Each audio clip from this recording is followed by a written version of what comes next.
Viewers and listeners, welcome back to this week's edition of the Bob Report, and this is one of our programs where we are counting down to Spice Mass 24. Now, one cannot talk about traditional Mass in Grenada without highlighting the role of the northernmost parish of St. Patrick in shoring up Grenada's unique cultural heritage and culture. St. Patrick is called the historic parish for a reason, and in the context of traditional Mass, it is one of the parishes where vintage aspects of carnival and culture continue to thrive.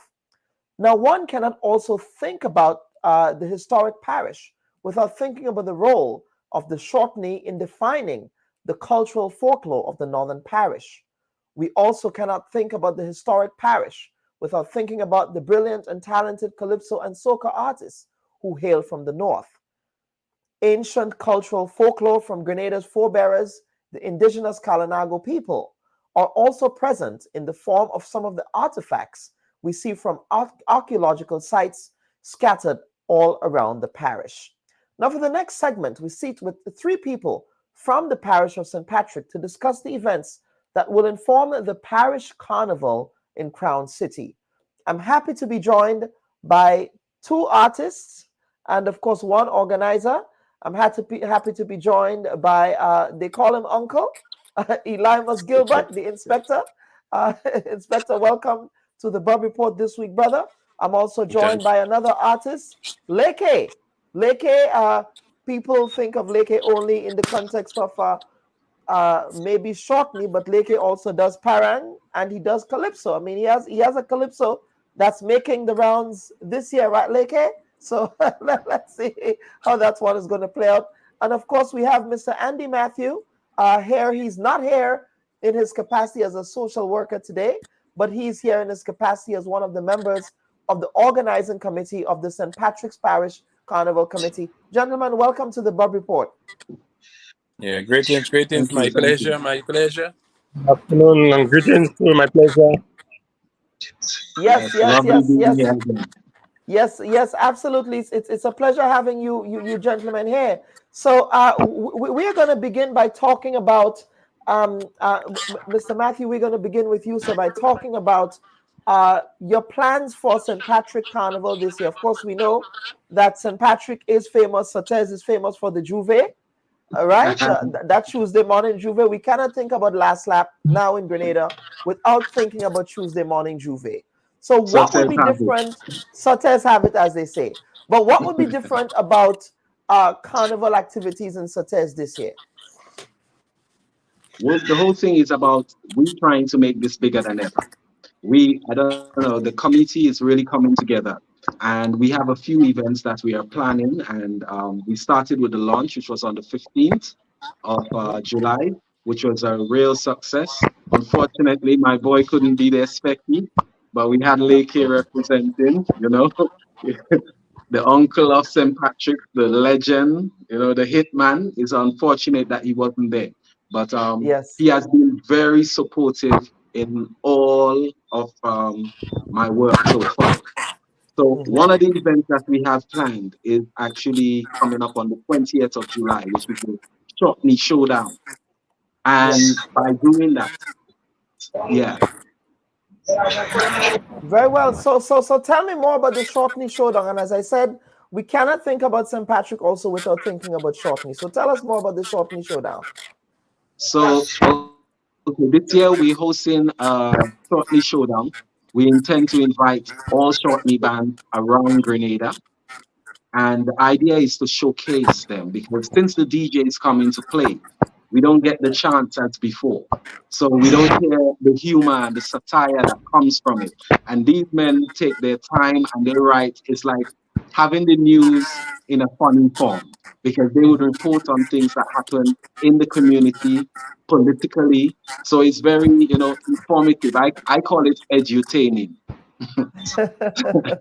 So this year, we're having the Shortney Showdown, and it's the opportunity for all Shortney bands to come and basically, like you clash against each other. I don't want to have it it's not in a violent way. It's more of a friendly banter. Verbal. That's the best one because Grenada, we like to kick. We like to kick some each other. And I know yeah. Leke gonna come good because Leke is a parang man, so he know how to put the things together and do his thing. Yeah, So we yeah, hoping yeah. all the bands come up and showcase, their chants, their ability to parade the actual mass, because there's a art to shortening. Shortening is not just so. There's an art, the way they chip the song it makes, and it all blends into one. So we're really looking forward to this event, and we're hoping that it will be a success and bring traditional mass back, because the young people are not involved as much as before. So the whole idea of this is try and revolutionize the way people look at shortening and see it for what it is. And speaking of shortening, Leke, I want to bring you in here, sir. Of course, as I said before, we cannot think about Sotes and St. Patrick's without thinking of shortening, in the various villages and the communities. So talk to me about that history of shortening and why shortening is so part of the community in St. Patrick's. I don't know if Leke can hear us, but Specky, I want you to answer that question. Shortly, you growing up as a child in Sotes. Specky, are you there? I'm right. Yeah, I Yes. mean, Go ahead, brother. Yes. Leke is a Shotney man, so I know Leke will give a better answer than me. But yeah, but I think up, we have Leke. Leke, we have you. So Leke, are you hearing me now? All right, yeah, hearing you. Good night. Yes, go ahead, brother. Whenever you call Shotney, you have to talk St. Patrick's. Yes. Because from growing up, when you hear about Shotney from Shantimel and Hermitage, Monktree, Livera, and them kind of area, and them, Rose Hill, they have Shotney background.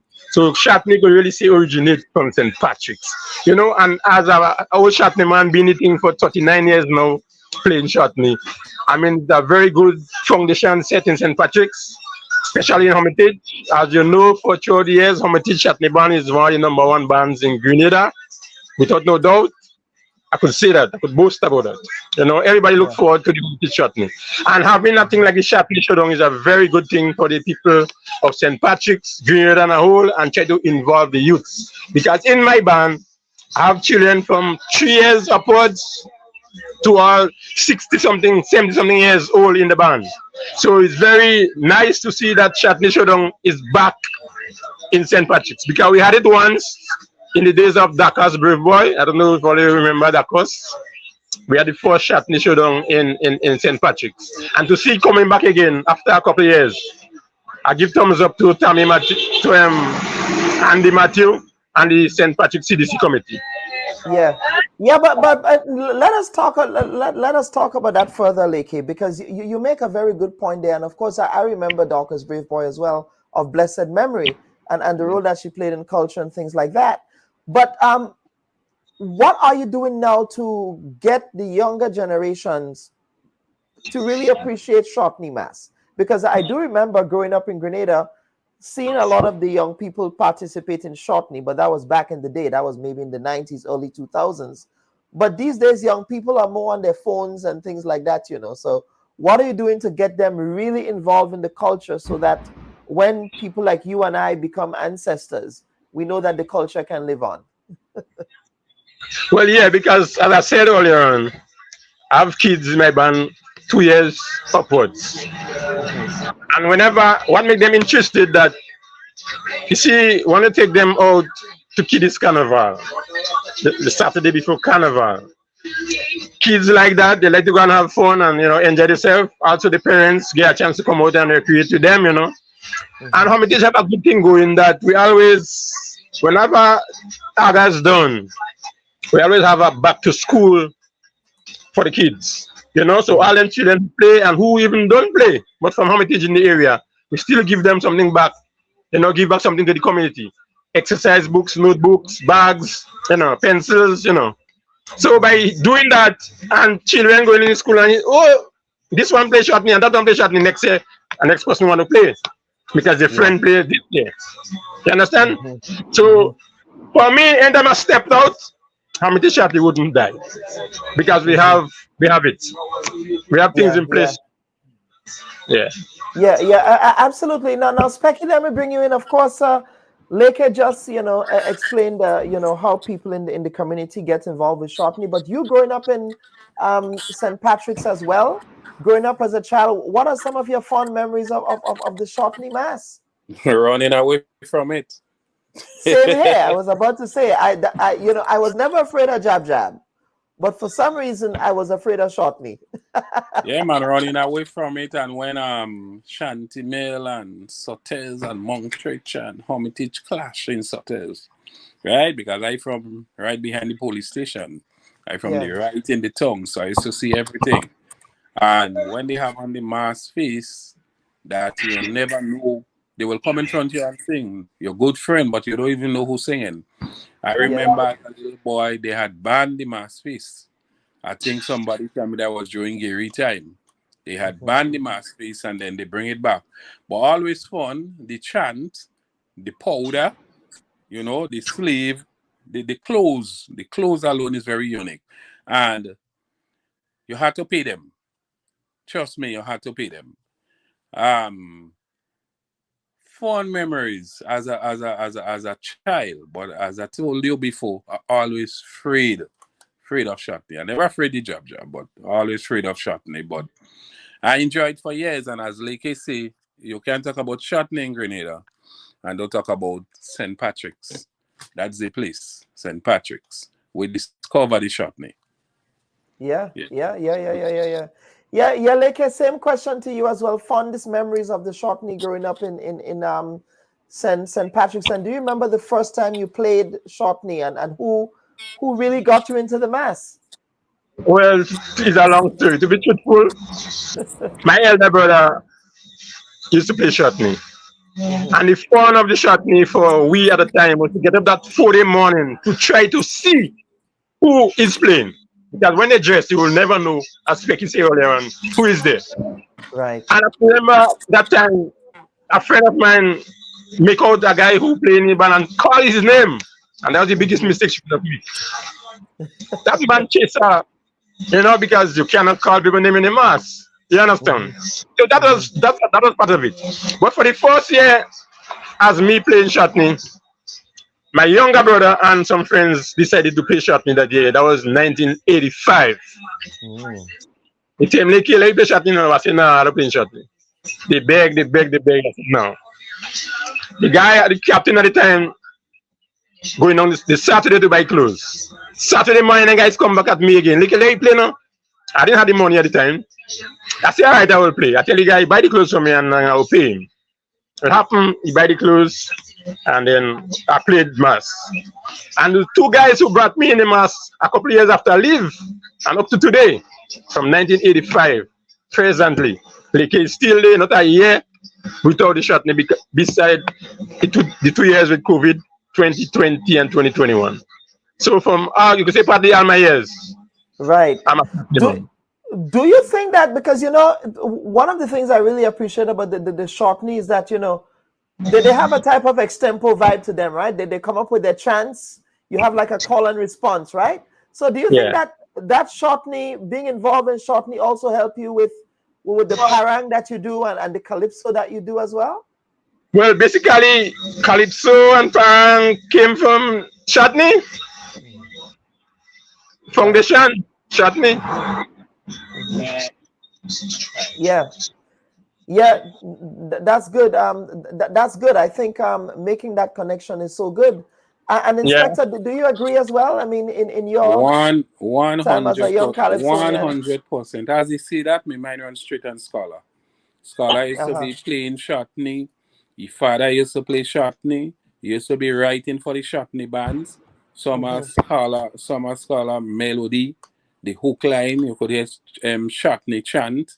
So he Hmm. write 100%. And myself and Mr. Legs have a collab coming soon. Um, Moma, Juve in Grenada. I dirty all over. Pray for me, I must recover. That really seen any time from now. And Nice. who heard it before? The first thing they said that's a Shotney chant. Hmm. Yeah? Hmm. So Lake right 100%. Yeah. Yeah. 100%. No doubt about that. No argument about that. Yeah, and let me bring back our brother Matthew here. Now, I do see we have the flyer up here. So that event that's taking place on the 20th at the Mhm. Sates bus terminal, there is a registration Terminal. of $100. What Yeah. are some of the cash prizes that people, the Shopney bands who participate can look forward to? Okay, so we're looking at the first prize being a sum of $3,000, Hmm. second 2,000, third place 1,000. Then we'll Hmm. have prizes. Well, how Leke talking look like I set up the thing for him for the oldest shortly, the youngest shortly, Well, and he seems to have all the category covered in his band. So right. yeah, we're really trying to make this where you know people would understand and see. Because for me, I remember when shortneys used to come to your house, and Yes. I would wake up in the morning, and they would be outside my veranda, and the harmony that these guys have, the altos, the sopranos, they all listen. We just seeing that way, but even now my hairs are rising on my arms because Yeah. that's my memory of Shotney. Yes, I was scared of them, but I wasn't scared of them when I was standing in my veranda and they come to perform for my mom and dad. So for me, I got the chance to hear them and hear their songs talking about, guys in the village, what happened to them with girls or whatever the case may be. Hmm. It was so like entertaining and like I say, edutaining because you get both sides of it. It's an education about your culture and it's also an entertainment for you. Hmm. So Hmm. absolutely wonderful. Yeah, yeah. Leke, I'll bring you back here.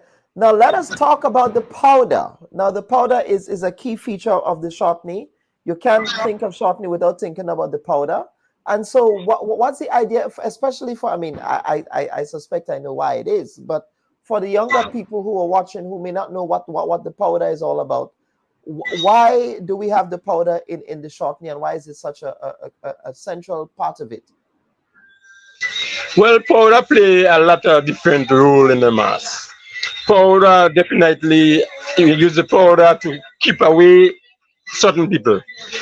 Especially let's say for instance the band approaching a crowd and you start to throw that powder from there, then you see everybody start doing that.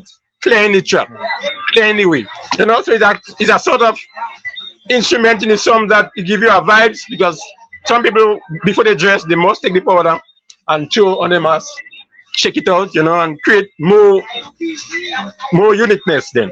You understand? Right, So the right. powder play a very great role in the shortney. People Hmm. again like to see the powder. If a band coming Hmm. on and push the people and go say, what happened? Where the powder? Show the powder now. They want to see the powder. It can create that excitement. You Yeah. understand? And I Hmm. could Hmm. remember a couple years ago, we dotted the stage in Queen's Park. When we left there, they also hold up for a while and get broom to clean the stage. That was part of Right. we performance time to deal with the powder. Hmm. So Hmm. the powder also give you an encouragement, like a zeal. Right. And then the little bells on the ankles of the feet is that where the bells are, or is it? I never.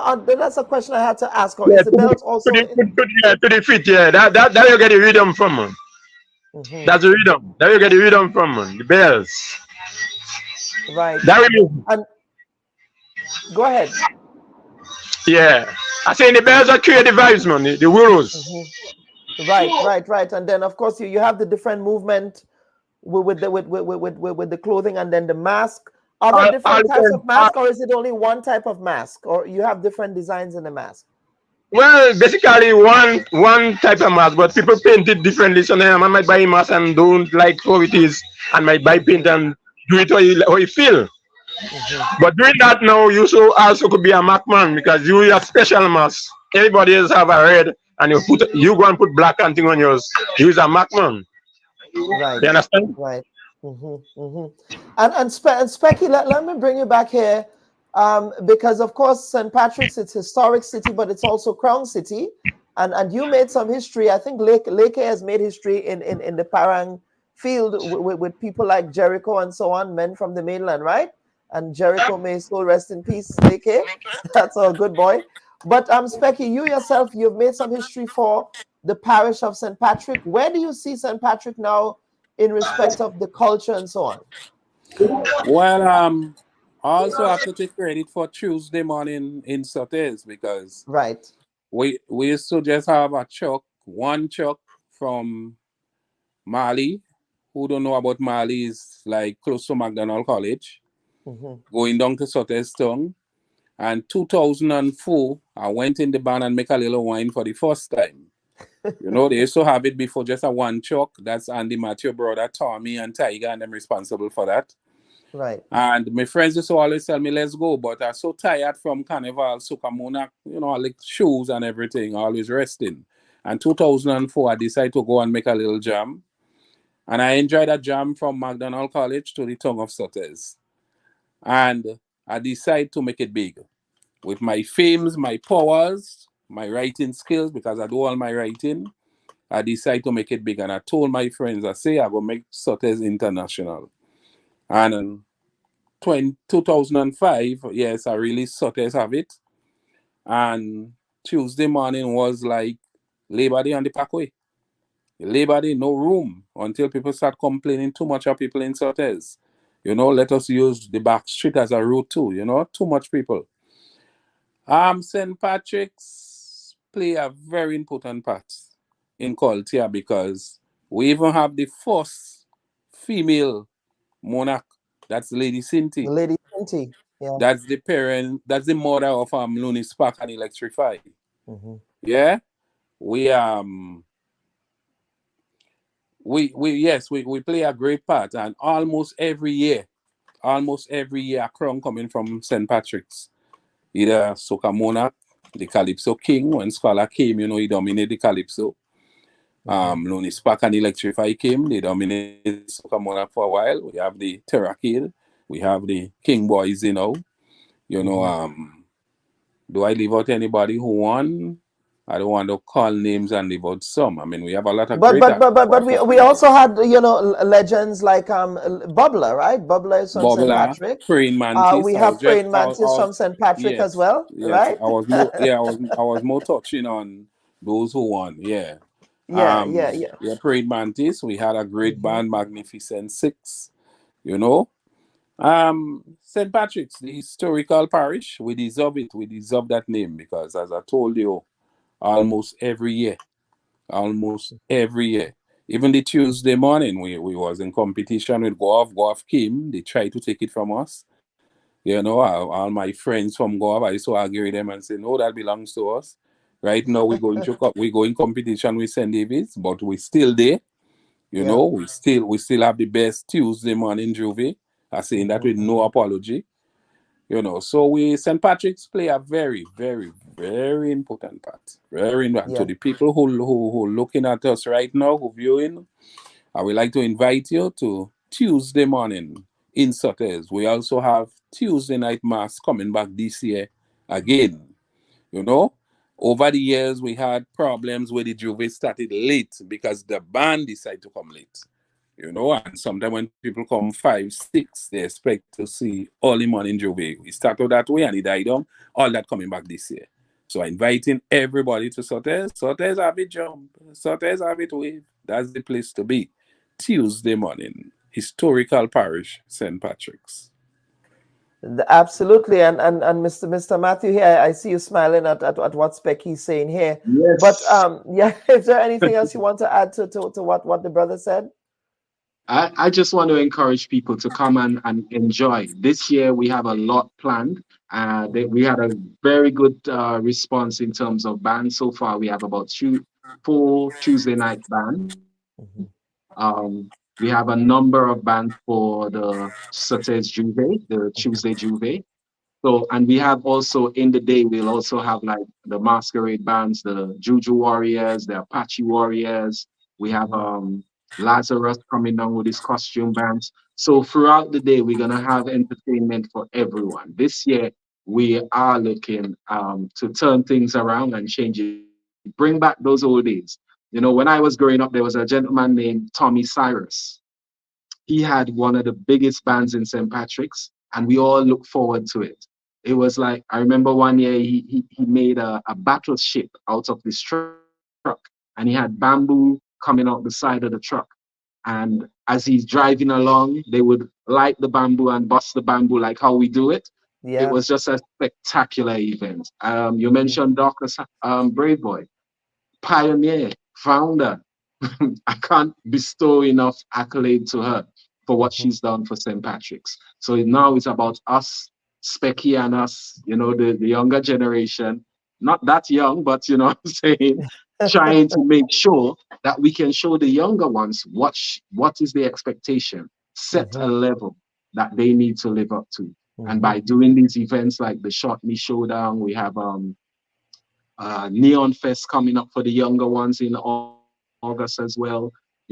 By doing these events, we're hoping that everyone would buy into it. We are Jab Mhm. Nation. That's what we sold for at the moment, but we have Shotney as well.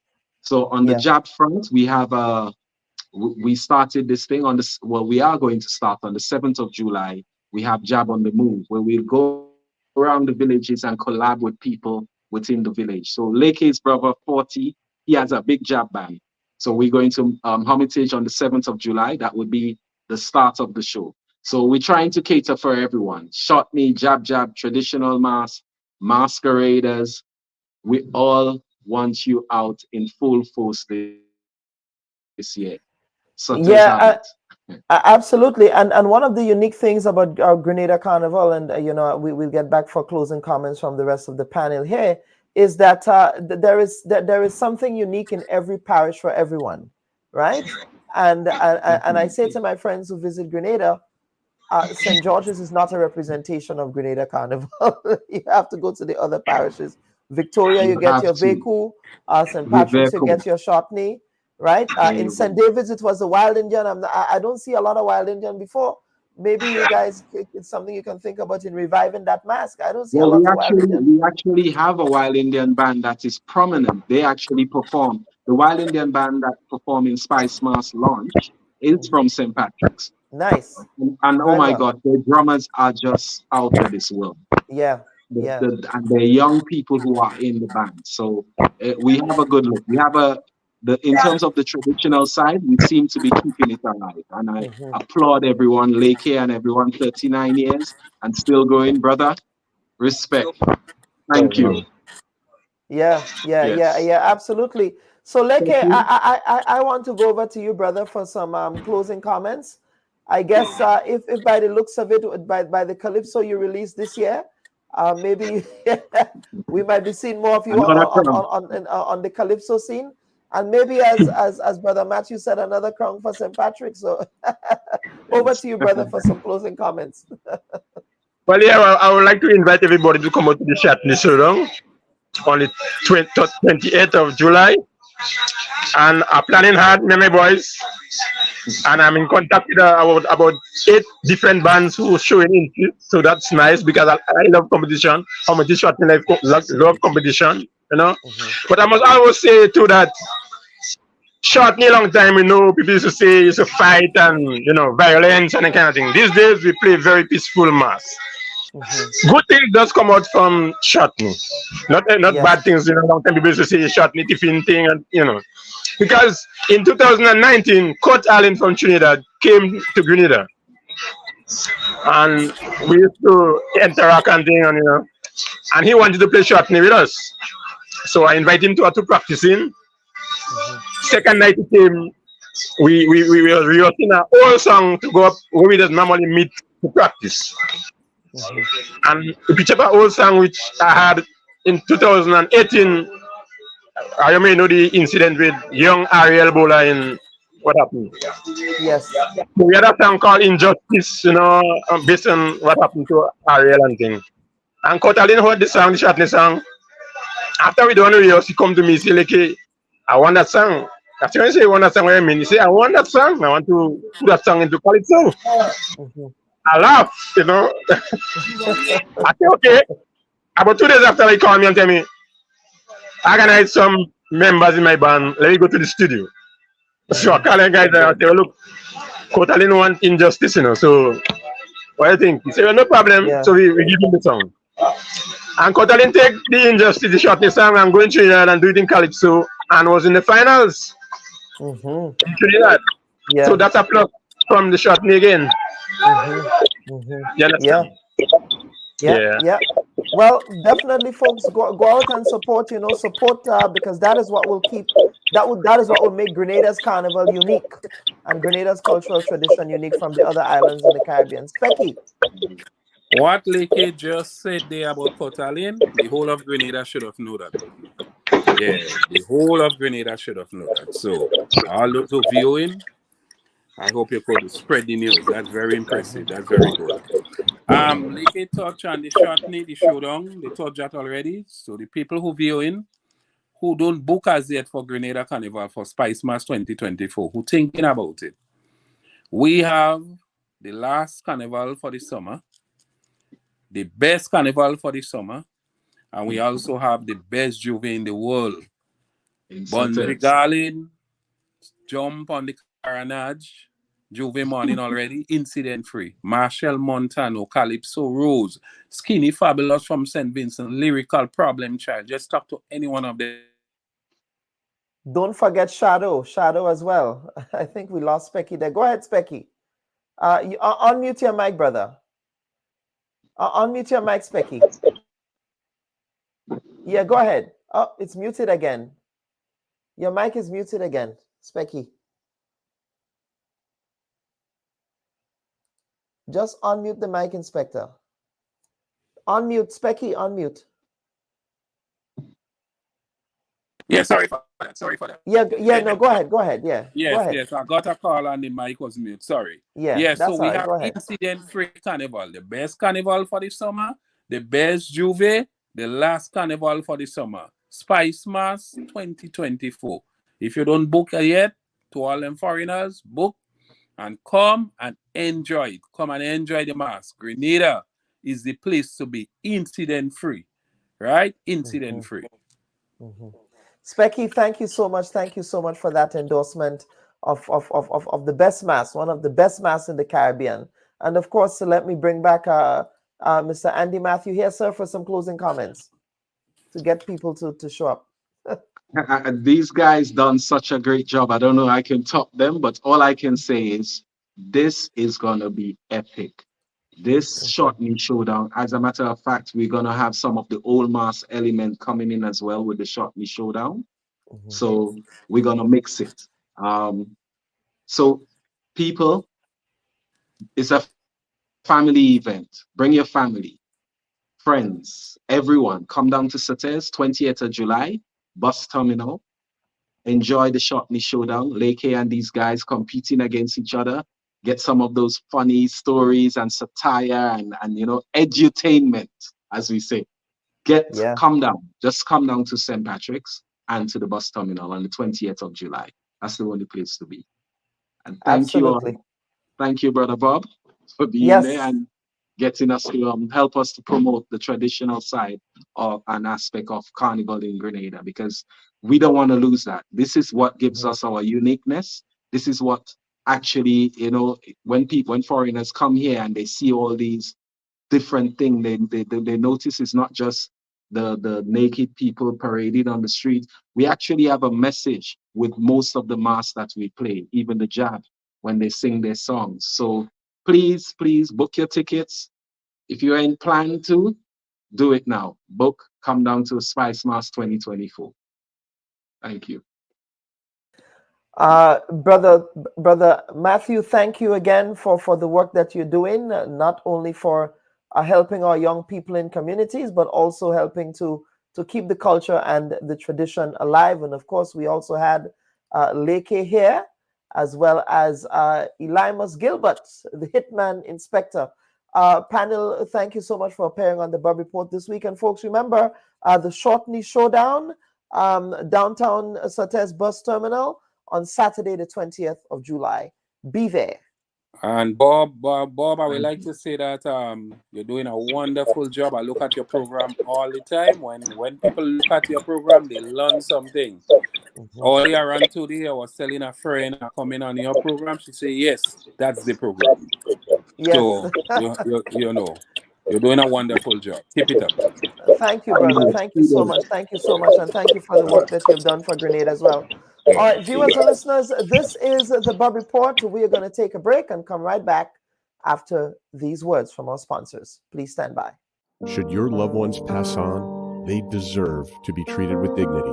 And at S.A. Johnson Funeral Home, we can provide you with that service. We can take you every step of the way during your sorrowful moments. When that need arises, call S.A. Johnson Funeral Home at 347-777-9797. That's 347-777-9797. S.A. Johnson Funeral Home is a Caribbean family-owned funeral home here in Brooklyn, providing funeral services, but in a dignified way. From cremation to burial to the repatriation of your loved ones, you don't have to go through the hassle, as we provide exceptional service that allows you to mourn and heal peacefully. For more information, visit our website, www.sajohnsonfuneral.org. Send us an email at sajfuneral@aol.com or call 347-777-9797. S.A. Johnson Funeral Home, because you deserve to be treated with dignity.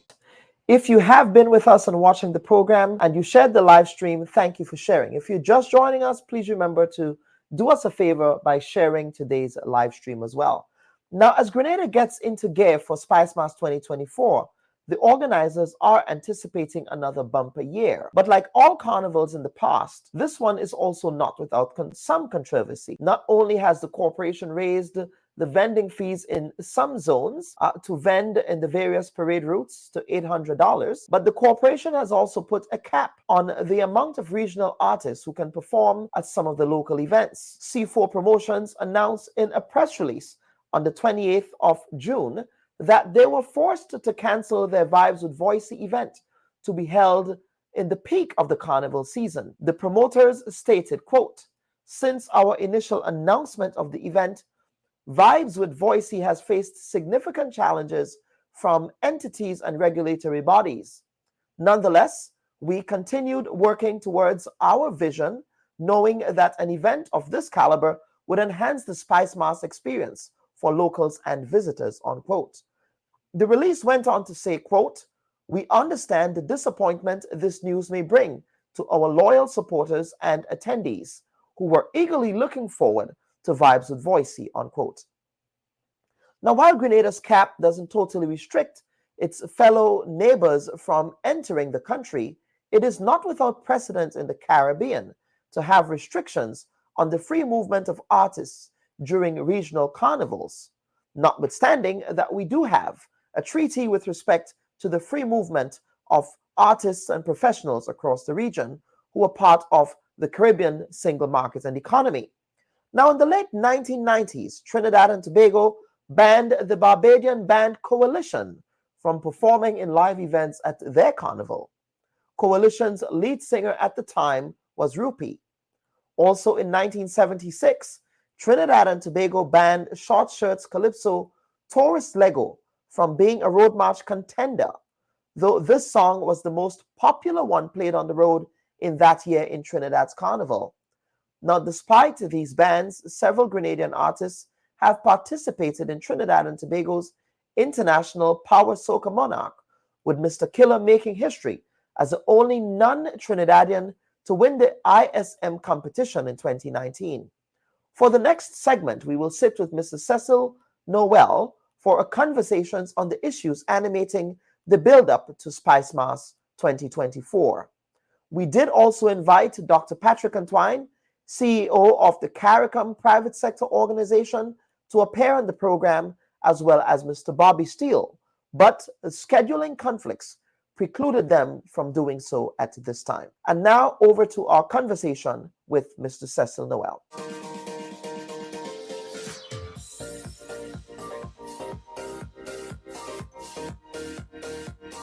Hi everyone, thanks for checking out the Bub Report's social media pages.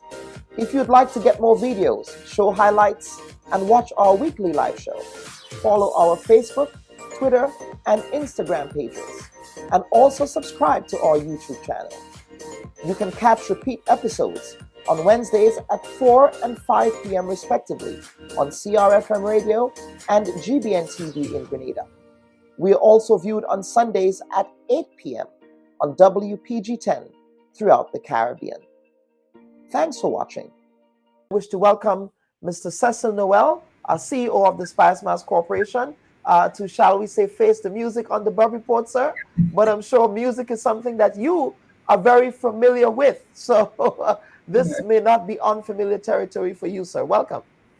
Well, thank you, Dr. Bob, and I'm really happy to be a part of the program today. So, as you say, the music, it's music is always sweet. It doesn't matter what angle you take it from. So we'll face the music. We will. Absolutely, sir. To be here. Yes, absolutely. Now let us talk about the build up to Spice Mass. Some commentators, one of which is a former CEO of the SMC, one of your predecessors, Mr. Kirk Seaterhal, he's saying that the excitement is not as palpable as previous years. Are we settling into a new pattern of a slow burn into the events? I mean, Grenadians felt the same way in 2022 as well. They said that it was sort of a slow burn, that the energy and the vibes was not kicking as it normally would at this time of year. Do you agree with that perception, or perhaps again hindsight is just depending on who sees it?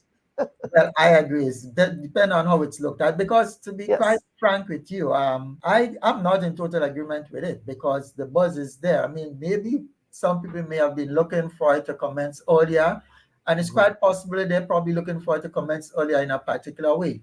So as it is, people look at it from different angles, but the buzz is there. And as always, as we get closer to things like registration and so forth, which has been happening for this week, the buzz usually kicks in. And one of the other things that usually causes the buzz is the actual release from the artist. And that too is something that this week we realize we are hearing a lot more of the local artists and their songs on air. So to be quite frank, I think the buzz has commenced. Now, Mr. Noel, last year it was all about Spice Mass, the evolution. And now, what tangible variables can you look to that speaks to this evolution for this year's carnival? Perhaps variables from last year's theme of the evolution. Are there any elements of last year's theme around the evolution that we are going to be seeing implemented into this year's carnival? Yes, we are. And as I remember stating last year, when we spoke of the evolution, it was not meant and is not meant to be a one-off something that happened in 2023. So the evolution continues, although the theme for this year has to do really an explosion of culture. So for example, when we spoke about the evolution last year, a typical example to show the continuity of what's happening and the progress is being made, I will just use one of the key aspect of Spice Mass, which was that of the traditional mass. And for years, the traditional mass took place at Victoria, will be done again this year. But the intensity, the depth and size, for example, of the audience and the amount of traditional mass participating has really grown to the extent that where we usually kept it in the past at the Hero Square, it is quite evident that Hero Square, it has the event itself has outgrown Hero Square. So as part of the evolution, we're going to have the traditional mass still in Victoria, but we are going to be using the entire route, which the bands in the past just parade and then ended up on Hero Square. So we will have the judging of the event along the route, different aspect, different places within Victoria. And of course, we're going to be working along to make sure that the Victoria Food Fest and all the vendors and so as usual come out to enhance that festival and make it a grand success. Even the sponsor of that event, Grenada, they have pledged, to come on board and to even have a greater input in what's happening. Let us talk about traditional mass, though. What is Spice Mass doing to, for example, encourage the more, shall we say, fancy mass bands to get more involved with embracing traditional aspects of Grenada's masses. Was there any attempts this year at doing that? No, if I understand your question correctly, which is seems like some kind of marriage or partnership or working Yes. relationship between fancy and traditional, no. But again, as part of the evolution and with the explosion that we're speaking about, what you will also recognize is that the traditional mass, as we work with them, also in collaboration to some extent with the Grenada Cultural Foundation, and as the bands continue to develop and get bigger, we work with them to ensure that we have more children involved. And if you, in fact, went off, let's say, to the St. Patrick Carnival Development Committee launch a couple of weeks ago, it was quite evident that what we are preaching and what we are working along with the traditional mass band to achieve, that it is happening. You saw a lot of young children on the streets parading. You saw a lot of young children on stage, performing with the traditional mass bands. So it is something that's happening. Between last year and this year, the bold step to even remove the traditional mass band from being along the same quote-unquote association with that of the fancy mass was also achieved. So the traditional mass band now have their own association. Timber, Traditional Individual Mass Band Association. And they are doing very well under the leadership of Dr. Guido Marcel to work along with the GCF to make sure that the culture is kept alive, that the authenticity of our carnival and the uniqueness of it remains. Now, let us talk about this. Earlier this year, you mentioned that you're going to have the return of King and Queen of the bands. Now, a major element of King and Queen of the bands has to do with also judging the bands on the road for Band of the Year.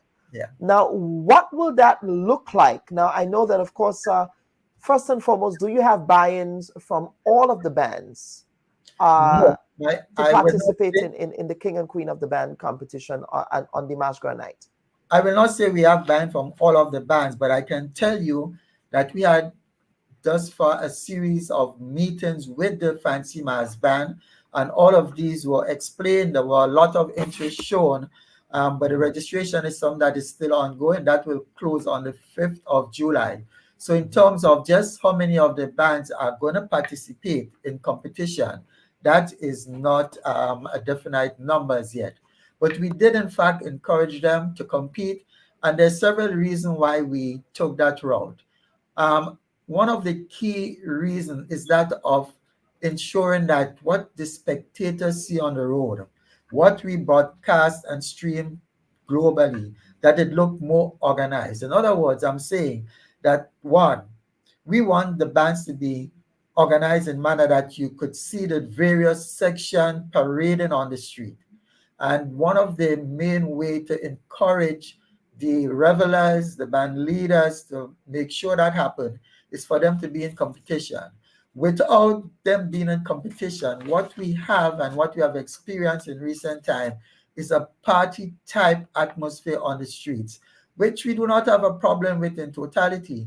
But in terms of what we do at the peak hour of the presentation of the Fancy Mass Band, we really want it to be a lot more organized. Being more organized will also help with the smooth movement of the bands on the street. So there's a lot at stake in terms of being more organized. There's a lot at stake and a lot more positive than we can get out of the bands if they, in fact, compete. Now, speaking of traditional bands, one of the complaints that many citizens, even the masqueraders who play with those bands, is the late start time. And yes, on the one hand, the bands start late, but on the other, the Spice Mass Corporation also has an obligation to make sure that the bands start on time. So I know that in carnivals past, we have had our marshals who were responsible for ensuring that those bands start on time. What conversations have you been having with the bands about this? And are we going to be able to minimize that this year so that people get their money's worth? Because these costumes, some of these costume prices I'm seeing here, and to go on the road and parade for from 5 o'clock in the evening to when it's dark. And really, you're missing the effect of the sun hitting your costume. That's something I really enjoy. What are you going to do to enforce best practices for those bands? I'm Yes. really glad you mentioned that, because Yeah. in the meetings we had thus far with the Fancy Mars band leaders, exactly what you're saying was part of what we explained to them in terms of the cost of costume and the need for people to really enjoy Yeah. playing in those costumes, because it's something that they pay for, and it's not really the cheapest to be paying for them. So the band leaders, in fact, they have agreed to work along with us to ensure that that kind of message is disseminated to the revelers of their band.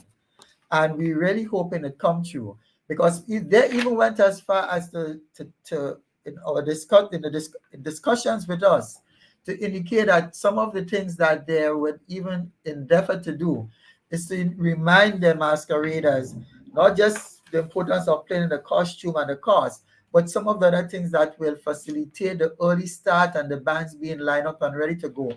It's reminding people, for example, the question of the various juves, that if you want to go to the various juve, maybe you should not participate in the Fancy Mars band, because really and truly that will just take away from the time that you will have to get prepared to come on the road. So these are some of the things the band leaders themselves, while in discussion with us, said that they would endeavor to do. Talk about the whole question of the cost of the costume, and the need for them to be in it and parade in it, and so forth. So I think, based on the discussions that were held, if we all stick to what we agree on, they will come true. And of course, there were the other parts, that some of the other things that came up from the Fancy Mars was the whole question, as you stated a while ago, of marshalling. And we are in fact working along closely with the NOC, the National Organizing Committee, and why we are working along with them. Since last year, we did in fact had discussions with them with respect to the volunteers, the people that they had working along with them as marshals, protocol officers, and volunteers in other areas. For the 50th anniversary of independence. Yes. So we are hoping to have that same cohort of individuals working along with us. And even at one of our board meetings yesterday, we spoke of the need for some additional training, and that is going to be done by the Royal Grenada Police Force. Some additional training with these volunteers to make sure that, with respect to what we expect of them for Spice Mars, some of the training are specifically geared for that purpose. So again, we are there, we're working towards it, and we do hope that everything pulls through as planned.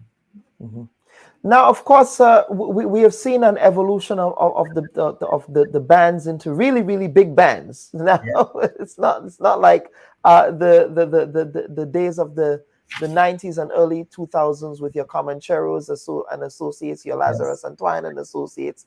Especially with Comancheros, you had your Steel Pan and and things like that. Now we're talking about these big trucks who are offering these various luxury experiences for the masqueraders. But all of these new bells and whistles are coming with the limitations of geography in respect of the space on Kirani James Boulevard and the Carenage. So what's going to happen now in respect of, have we gotten to a place in the evolution of mass where these bands are no longer going to be parading on the Carenage? Would there be absolutely no bands parading on the Carenage? And what would that mean for the vendors who vend over there? You're muted again, just unmute. Yes, go ahead. Yes, sir. sorry about that. So I will explain. So again, with respect to the question of the trailer trucks, or as we sometimes refer to them as these huge chassis, we had discussion on those as well. And from the discussions, the conclusion, and when I say the conclusion, between SMC and the mass band is that bands will be allowed maximum of 2 trucks. And of course, you spoke of the geography, so there isn't something that we have to try to rehash and recap. The size of our roads, where the bands are expected to pass, really and truly, having more than 2 trucks is cause and will cause problems. Some of the same problems which I alluded to when I spoke of the question of movement of bands. It will impede the more of those you have. So coming out of those discussions, we did in fact say that maximum of 2 of those trailer trucks or the rigs as they're sometimes referred to. However, we also engage the band leaders with respect to things like the additional facilities that they offer. So the portable potties, some of them have these on the trucks. And part of what the discussions we had were geared towards doing as a mean of minimizing the amount of these rigs on the road is encouraging them, as opposed to having all these rigs with things like potty and cool down trucks and all of that, to minimize on it and to work with us so that we can in fact put up potties on the street. And we will work with us so that instead of having a specific rig just for food and drinks, that maybe they can have the food and drink service be something done instead of on a truck at a particular location. And those were discussions we had. And some of the agreement that we came up to based on the whole experience which some of them has been, want to give to the revelers, is that some of them agree that they will continue to have the portable potties, and we are asking them if that's going to happen, make sure it's on a smaller truck or not on one of those big rigs.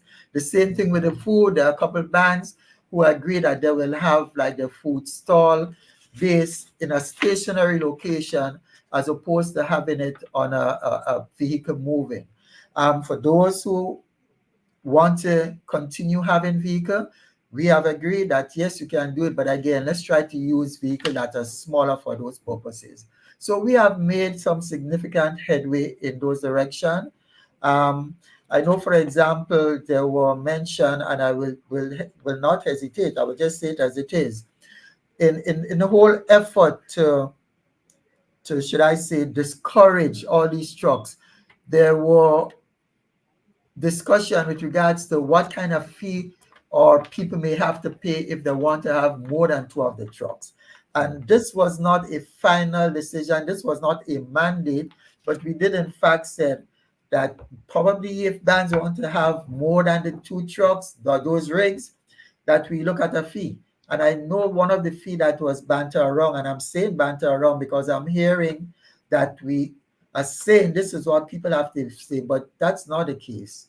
This was a suggested amount based on the discussions we were having, was $5,000. And I'll be quite honest with you. The main purpose for that figure is to make it and let people understand we want it to be a deterrent. We really don't have the space for it. And if I should go forward, you ask about the carnage. Those rigs that just cannot and will not be able to go on the carnage as it is right now, especially with the work done for the 50th anniversary with the lights and so that are installed there. So efforts were made, and as a matter of fact, we are still making efforts to see the possibility of not removing the lights, but maybe having them shift to face the sea, to be over the sea as opposed to being over the road. Because as it is now, depending on the size of trucks that's going there, they really cannot traverse that area easily. So those discussions are going on. It's all about a cost factor. So for most part, it probably most safely to say that those rigs will not be able to go over there. Now, you mentioned the whole question of vending.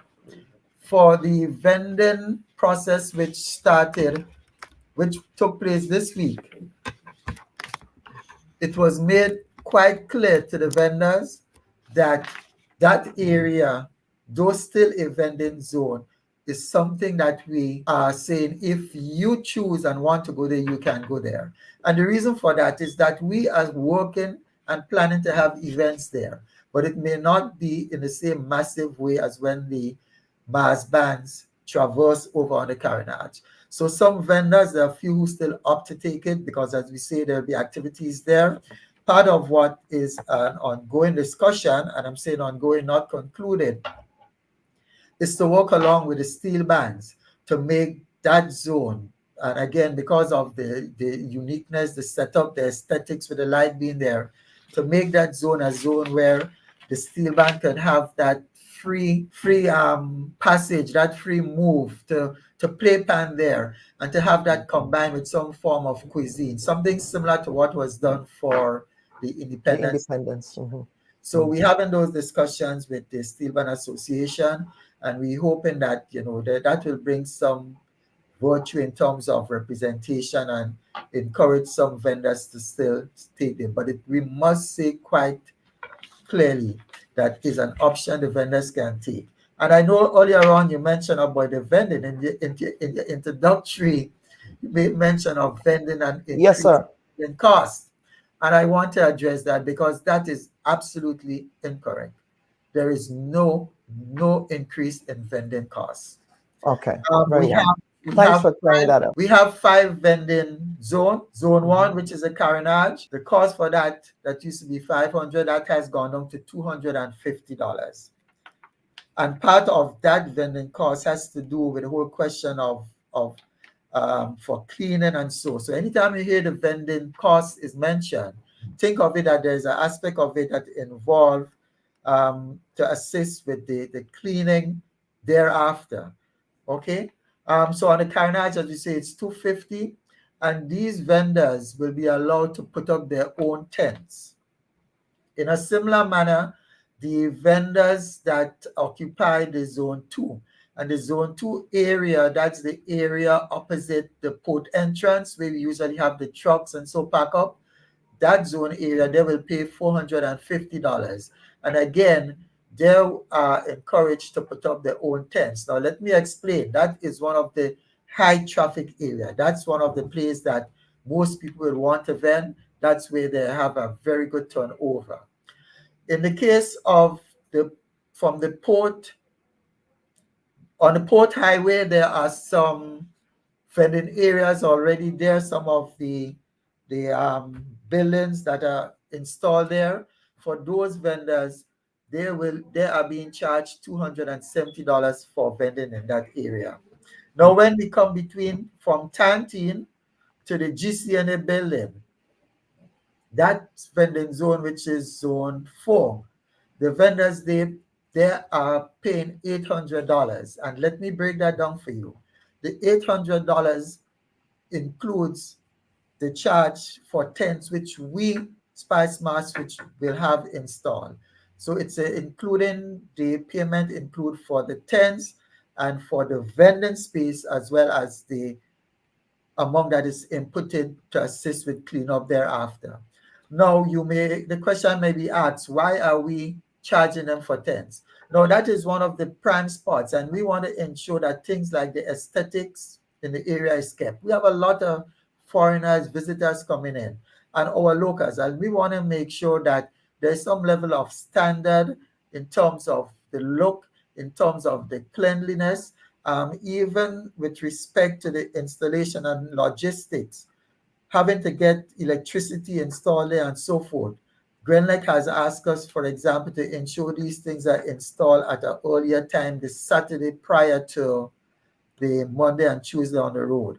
So as a result of all of these, we have to took the decision to do the installation of the tent. So when we hear, for example, we are charging vendors $800, it is a collection or a combination of different fees. And so and thanks for clearing that up, because what you're saying is there are different fees for different zones and not a blanket fee of $800. That is correct. Okay. Absolutely correct. Very well. Yeah? Thanks for clearing that up. You're most welcome, my brother. Yes. So that's how the fees go. And I didn't just give you the fees, but I give you the reason, the whole question of the aesthetics. Year after year, sometimes we have challenges that the vendors come, they operate, and they just leave. And then Spice Mart or the ministry now has the burden of having to break down what is built up and have them remove and clean up at a cost. So we are also thinking that once we put up the tents, we will in some way avoid some of that extra work and cost to us. And as I said before, the whole aesthetics is extremely important. So these are some of what happens, and it is ongoing, and we have absolutely no problem. When we discuss this with vendors when they come in, we didn't hear anyone cry out. But as it is, like always, you will hear other voices elsewhere saying other Yeah, things. But yeah, yeah, absolutely. these are the absolute facts. Hmm. Now And let's talk. there's West Warmo. There's one more that Yeah, goes yes. further along the back to Panday, and they pay Mhm. $7.50, and it's a similar treatment to those on the between Canteen and Hubbard's, where we install the tents and so as well. Okay. Now, you did mention that you're going to try and have a pan set up on the Carnage on the Carnival Monday and Tuesday, which is really good. But what about having the more smaller traditional bands go on that route as well? Because, folks still like to see their short knee and their, the Veco stays in Victoria, but I know that they do come in town on Tuesday for pageant, as we would call it before. They don't call it pageant anymore. But is that something that you would give consideration to? Well, I will tell you, consideration has been given to that, and even from discussions with the traditional mass band, the plan for this year, and it is not that it's going to be a fix on the calendar. We're playing with it to see what happened this year, but from the discussion we had with the traditional mass band, the plan is for Monday afternoon for the traditional mass band to come out in the numbers to St. George's to parade and given a free space to parade ahead of the fancy mass band. So that is going to take place on the Kirani James Boulevard on Monday. That's Carnival Monday. And that's their space. And part of the reason we came up with that, as always the case, the traditional mass band, they want to be able to showcase their skills, their talent in the parishes, in the villages, and they want to be able to do that on Tuesday. So they have agreed for most part that they will come on Monday and do that. Now, part of the reason why we also look at introducing that aspect on Monday is over the years we have noticed that the fancy mass bands, they do not come out in the full costume, they don't come out in the full regalia on the Monday. And it's more of a sort of a party type atmosphere. And although I said before we're trying to break that, but we think that in itself just give us that leeway to try to encourage and get a traditional mass band to occupy that space on Carnival Monday. That's the first couple hours of the parade on the streets. Now, let us segue into Spice Mass launch in New York. Of course, I understand that they had a bigger venue this year. I happen to have attended. Unfortunately, the event did not start on time, even though it was billed as a Spice Mass event. Yes, so is the event a Spice Mass event or not? Or is it a private event? Or is it a private-public partnership? But for all purposes and intent, it's meant to be a Spice Mass event. And let me explain. There is a committee in New York that spearhead and do most of the planning and organizing of the event. But based on the involvement that we had in it, it's supposed to be a Spice Mass. And I say that very deliberate because we hear different things. It's Spice Mass. I mean, we had our input into it. We know we have heard views from other people, commentators saying differently, but we did have an input into it in terms of what happened, in terms of assisting with some of the artists, in terms of assisting in terms of the finances in putting it on. And that's the reality. So was it fully funded by Spice Mass, or did the committee also have a hand in funding the event? The committee also use the initiative and seek sponsorship and so forth to assist in making the event what it was. Yeah. So it's a collaborative event. It's not a fully funded Spice Mass, even though Spice Mass names is behind it. That's correct. That's correct. Okay. Yeah. All right. Very well. Okay. Now let us get into the conversation that is all the buzz. That is the conversation around creating a limit for regional and neighboring artists. Of course, in the press release that was published by the corporation, it really speaks to having a limit. It doesn't say that you're totally banned from entering the country. That is not what was said. I think it's important to make that point clear. But let us talk about the timing of the announcement. It was indicated that the artists were only informed about this coming towards the end of June, Mr. Noel. I mean, if you really think, but first of all, were they informed at the end of June, or is that something that they knew about before? And the reason I asked this question is against the backdrop of how creative scheduling happens with artists. Artists don't just, or promoters at least, don't begin to schedule artists a month before or 2 months before an event happens. Well, first of all, I'll be very frank. I'll be very honest in saying, as you said, if there's one thing that probably we need to apologize about is the time. And I would say that up front. But having said that, the truth is that Spice Mass Corporation grant event license to promoters hosting event during the carnival season during Spice Mass. And that starts from our launch, which was on the 4th of May to the 20th of August. Event promoters, as was discussed, it's the whole intent is for them to adhere to the guidelines, which include, and I would say guidelines not just from Spice Mass, but guidelines that comes from the Inland Revenue Department, the Ministry of Labor, Solid Waste Management Authority, and for most part, the Royal Grenada Police Force. And let me just hasten to add, because we had a meeting, for example, with the promoters, and we had representatives from all these entities that I just mentioned. And I will repeat, Inland Revenue Department, the Ministry of Labor, Solid Waste Management Authority, Royal Grenada Police Force.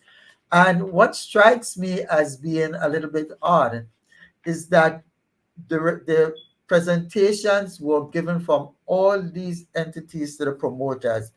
And we left there saying it was great. Questions were asked, they were passionate about certain things were questioned, and we had them all taken care of from the people that represented those entities. But you know what? We listen to the news, and the one thing that we hear over and over was that of the cap of the two non-nationals. Now, I'm just saying that because sometimes I think we have this habit of just bringing to the forefront what we want to and forgetting sometimes some of the key elements. For example, I honestly believe as CEO and as one of the person who organized that promoters event, that credit could and should be given for the efforts made in bringing all these, first of all, promoters together, and it was a large turnout of promoters, as well as all these leaders of these entities to ensure that the information that the promoters need to have, they were able to give them. And the reason why I'm saying all of this, you made mention of the time factor, but if you will take just take one aspect of it. And as I said before, I apologize for the time. But when, for example, the Labor Commissioner did a presentation to the promoters and explained the whole importance of why, even in the case of people, non-national coming in who may need to have things like work permit, the importance of these things being done and being done early. The truth be told is that the arrangements seem to be made, but the people who need to be involved, such as Inland Revenue Department, Ministry of Labor, and the list go on, they are sometimes the last. So we talk about having, some of these events.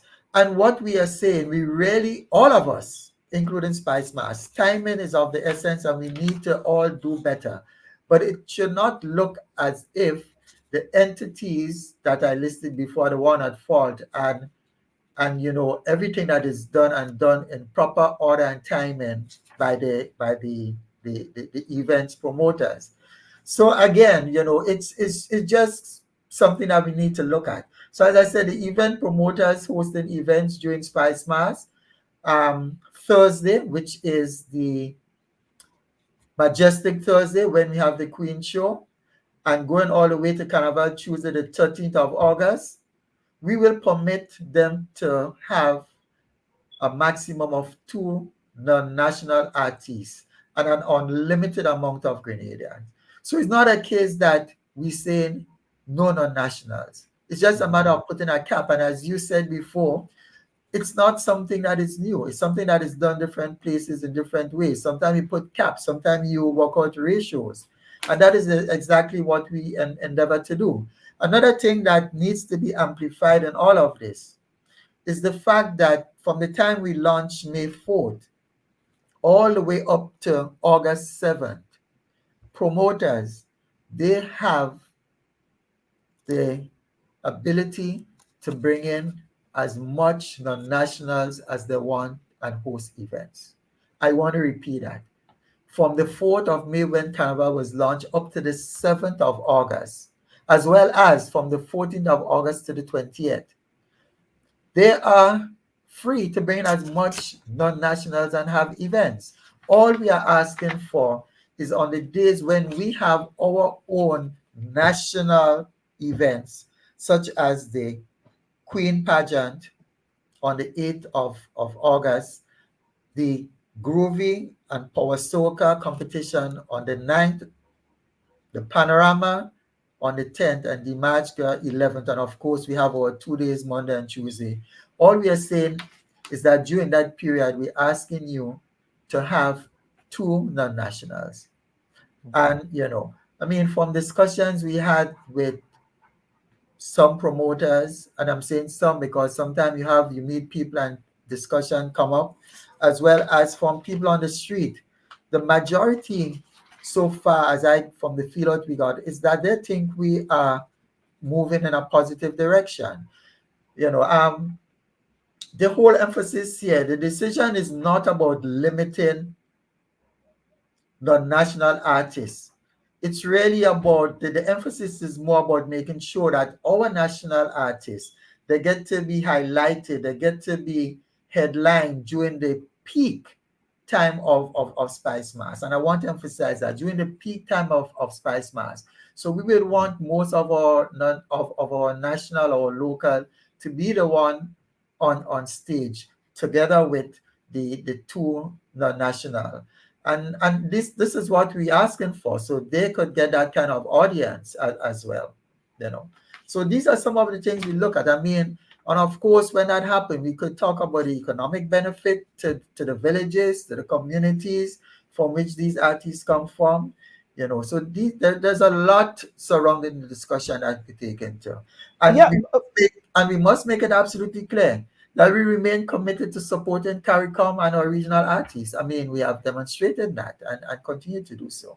Well, yes, Mr. Noel, but at the same time, the CARICOM single market and economy does not call for caps on who can freely travel and work in the region. And Grenada is a signatory to the CSME. So one may argue, for example, if one of the promoters who perhaps have gone ahead to book a cast of artists from the region, again, our neighbors, to come into Grenada for Carnival, that you're saying to them now, well, no, there is a cap, and their counter argument will be, well, I can sue the government of Grenada for making that decision because, again, people are entitled to freely move. If I want to go to Guyana, for example, and have a show in the middle of their carnival activities down there, I am entitled as a citizen of Grenada to do so because they are part of the Caribbean community. But I'm hearing you loud and clear, but I think there's an element here that we got to be careful with. I think it speaks to the movement. It speaks to work as well. But I do believe, and I'm not a legal-minded one, but I do believe. And we were hoping to have one here, but they couldn't make it. But in as much as you have the freedom of movement, I believe each territory, based on its own sovereign right, based on its aspect of security, based on aspect of authenticity in terms of, in our case, what we see as an authentic Grenadian carnival. And there could be other reasons. I do believe, and as I said, not of the legal mind, that although people are allowed a free passage of movement, but I believe each country as a sovereign country could also decide in terms of what event, what activity takes place, who and how many of these people may be allowed. And I may be subject to correction, but I'm just saying that because it is what I believe the case may be. And even in the case of Grenada, I know, for example, the discussions are being held, but from some of the info I gather, I know maybe papers document already out, but I am not 100% certain at this moment that all the legal aspects in terms of signing on to the all the agreement are in place as well. But notwithstanding that, I do believe it will be in each sovereign nation's right to, decide if they want to do some form of ratio in terms of artists for an event and so forth. As Well, I I mean, I'm sure the organizers of the International Soca Monarch could have said that when Mr. Killer won the International Soca Monarch in Trinidad and Tobago as well, but they but didn't. And a but Grenadian won, and Grenadians were happy with that. So, do you yeah, see what I'm saying? but you are correct. But as far as if I may say, I recall, and again, I will hasten to say, as I would say for the second time, subject to correction. I if we do a research, in as much as it may appear that it was, should I say, open, there was some element, if we really do the research, that will indicate it was not just open to any, and in terms of numbers, there must be some level of I don't want to use the word cap, but there must be some level in terms of numbers that will be permitted in any event. Even, for example, if we have a Calypso show, there's a certain amount of people that will be eligible to get into the finals. So, and I'm just saying it in the context that irrespective of which island may have an event, there will be some form of restrictions in some way. I hope that word restriction is not too strong a word. Well, I'm sure that folks in CARICOM neighbors who love coming to Grenada for Carnival would not like to hear that word restriction in respect of that cap there. No, But I want to respect your time, sir. But two final questions here. Now, in terms of the timing of this particular announcement, and you said, so when this meeting was held, the promoters were there, and you made that known to the promoters. What was some of the did they raise any objections, or did they wait until after the meeting was over to then come to the media and raise their objections? I'm just trying to understand what was said. If you can divulge, what was the tone and tenor of that meeting in respect of that particular issue? but to be quite honest, we left there and we didn't have any tone that in any way indicate what any major disagreement with it. And that's the truth. And for example, I'm not even certain, and I'm saying that I'm not certain if what we are hearing out there, if it was a case that promoters went to the media. I really don't know. Let us just take another aspect. For example, the period under consideration, the 8th to the 13th. If we do some form of analytical, let's analyze it.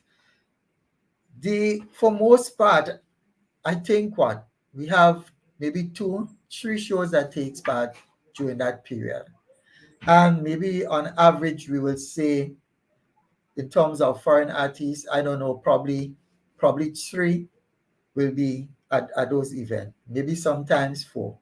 So how I mean, as much as there's a lot of talk around it, but how much promoters are really impacted? I think that's the point I'm making.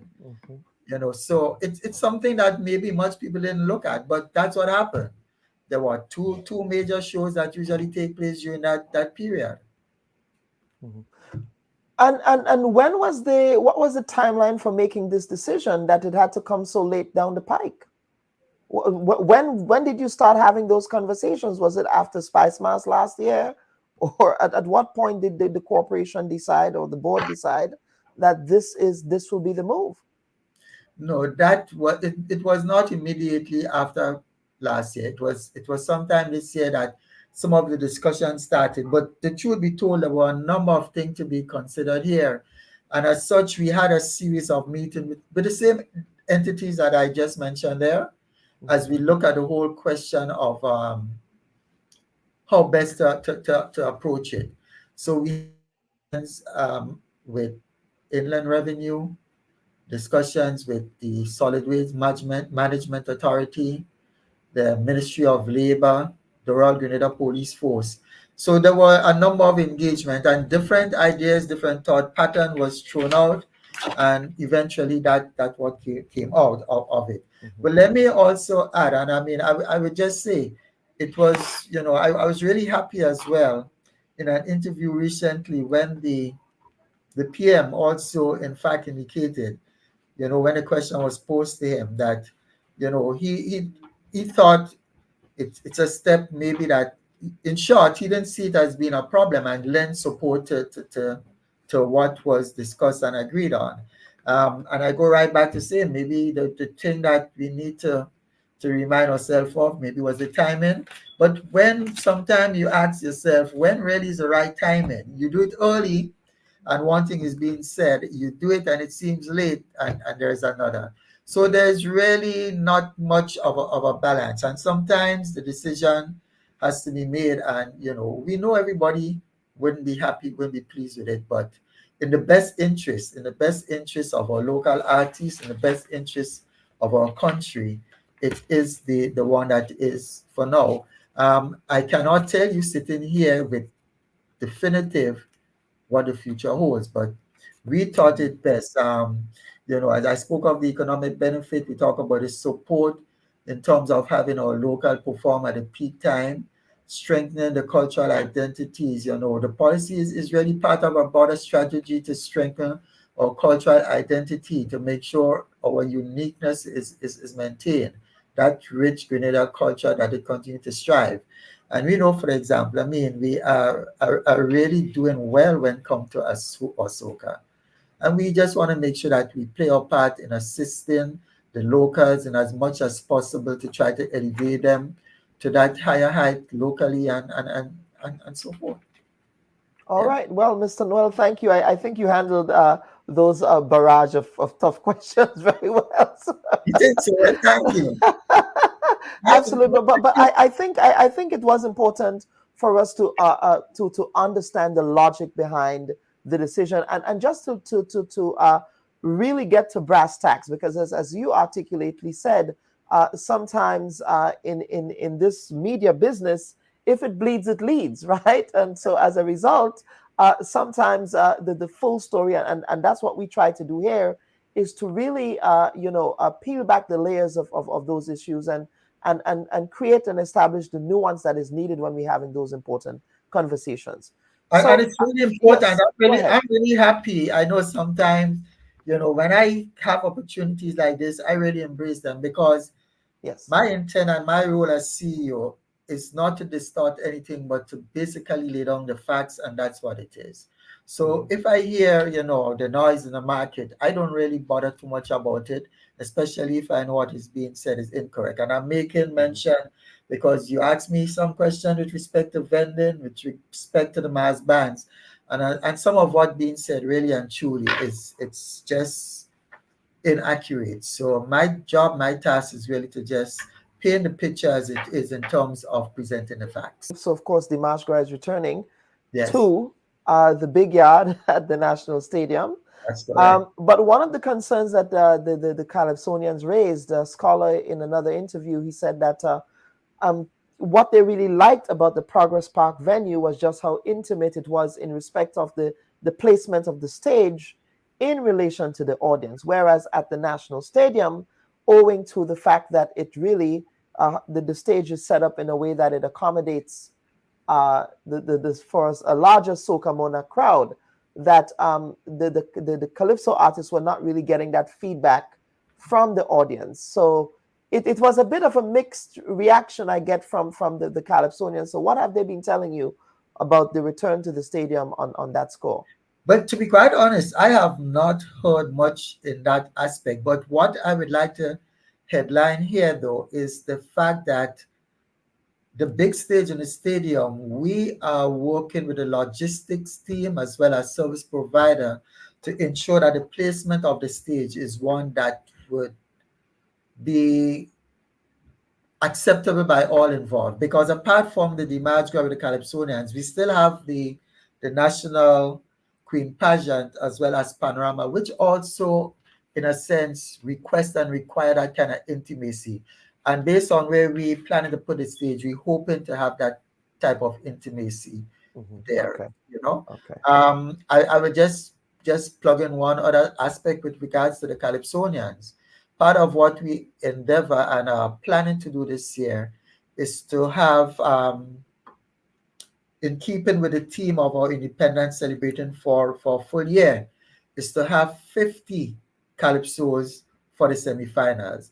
And how we plan on doing that is to give buys to the finalists of the 10 finalists that were at the independence Calypso finals.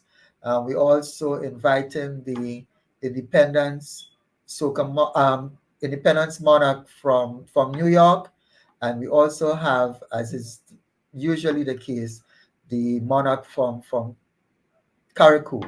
So we are hoping that the semifinals is going to be a bigger semifinal, and that is just for this year. Now, the Calypsonians who did the independent song, if they think their song is strong enough to bring them through to the final, they are free to accept the bye. However, if it's a case that they think it's not that strong and they want to do something different, then they have the option of opting out from the bye and singing what they want to sing and be judged to qualify to get in there. Yeah. Absolutely. Mr. Noel, this was a very enlightening and educational hour.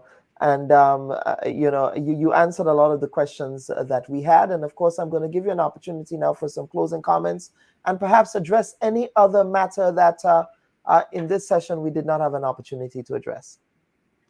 Well, for most part, what I want to encourage our people to do is to really come out and support in various ways.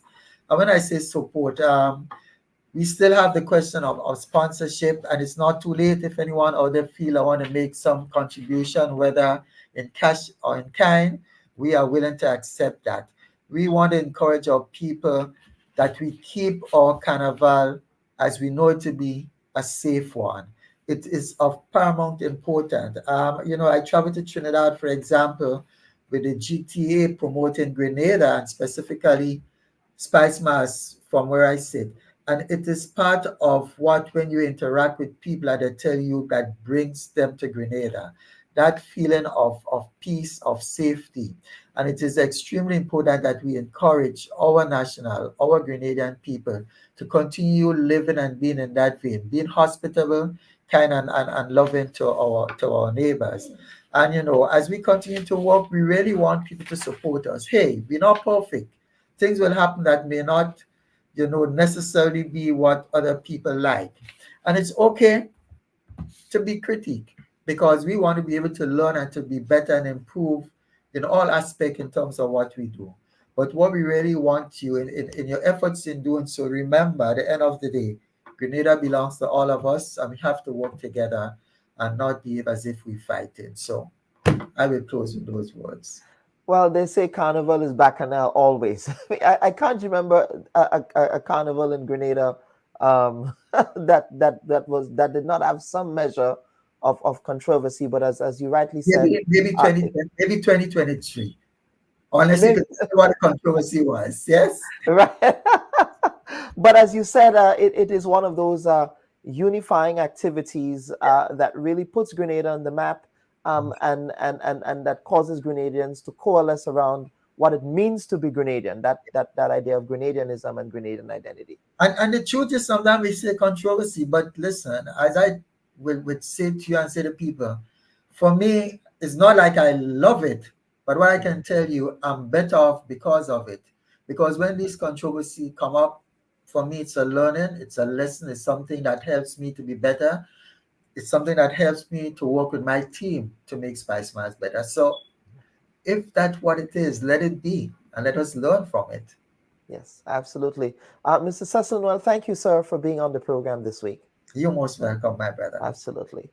Viewers and listeners, Mr. Cecil Noel, who is the CEO of the Spice Mass Corporation, giving us some very timely updates with respect to the rollout to Spice Mass 2024 in Grenada. I do understand that a lot of the seats on the airplanes are filling up very fast for those of you in the diaspora. So please ensure that you're getting your costumes and at least the band that I'm playing with, I know that they're almost done selling out with their costumes. So now is the time to get yourselves in gear for Spice Mass 2024. It is promised to be another bumper season. Viewers and listeners, this has been another episode of the Bub Report. I'm your humble host, Dr. Kellen Bub. Thank you for watching this week's edition of the program. Take care. Bye-bye.